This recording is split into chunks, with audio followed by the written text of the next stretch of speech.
So the tutorial I'm posting today is going to be about chromatic scales of a 3-octave model. And the video will include a different view of my keyboard, which you can better see the way I use the undulating wrist, particularly for triplets. The triplets are very wavy groupings. You'll see how I'm doing that.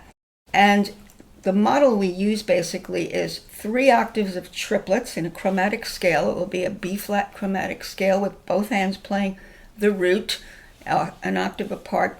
You'll go up to 3 octaves and back with triplet eighths and continue around the corner to regular sixteenths, again the 3-octave model and legato, continuous around the corner to staccato sixteenths, so you already had the sixteenths, and there'll be forte, and then around the corner the last time is 4 planks to staccato soft.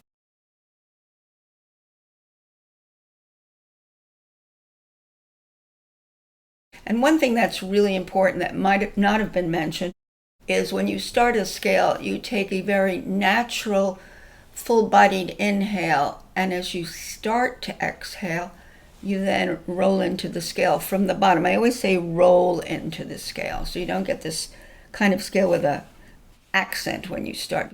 Now we also covered, beside parallel motion, we covered a chromatic B-flat scale. And again, that's called B-flat because it's not major or minor, because it's chromatic.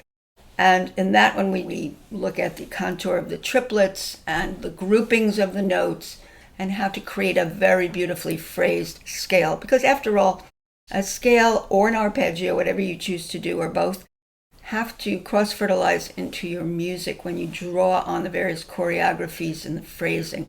So it's a very important baseline and a very important cosmos of discovery. There was one thing I wanted to discuss today about the triplets and how the undulating wrists allow the triplets to breathe better. And I was kind of analyzing how I do it, mostly the triplets. And here's how you could see my wrist undulating just naturally, like this.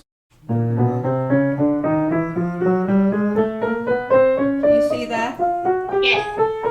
It really makes a nice sound. It makes it more wavy. And you can group the notes better. 1, 2, 3, 4, 5, 6. Hold oodly oodly oodly doodly doodle. When you do the 16th, you're grouping in eighths, and you might dip a little after each eighth. It gives it a little bit of, grouping sense. So.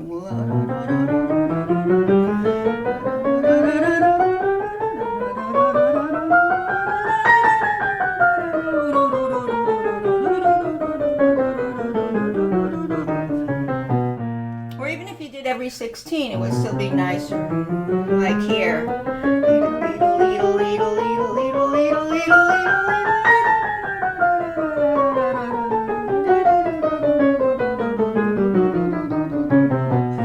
Sounds different, doesn't it? With staccato, you have to stay very even. You can't be fooling around too much. But you start less and you weigh into the body of it with the big staccato, right? You don't start with a smack. So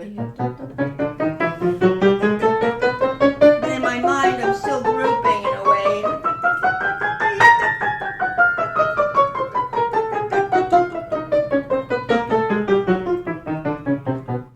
So everything you do, you shape it a little bit.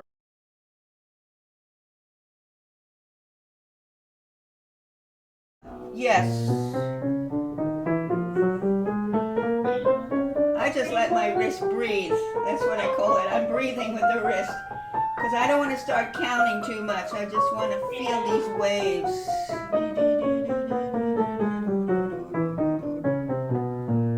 If you just allow your wrist to undulate naturally in your breathing, it's probably going to happen all by itself without counting out notes. So you want to start under the first note because you're rolling into a beautiful triplet. So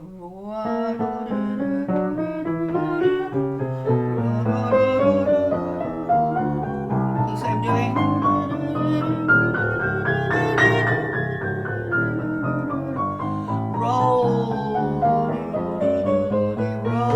Drag roll, right?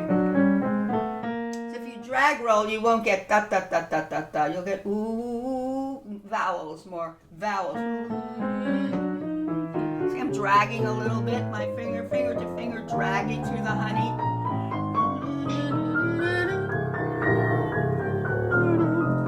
You can see my wrist rolling a bit? Yes. But I don't want to mechanize it and go, well, how many do I do with my wrist going this way or that way? Because that never works.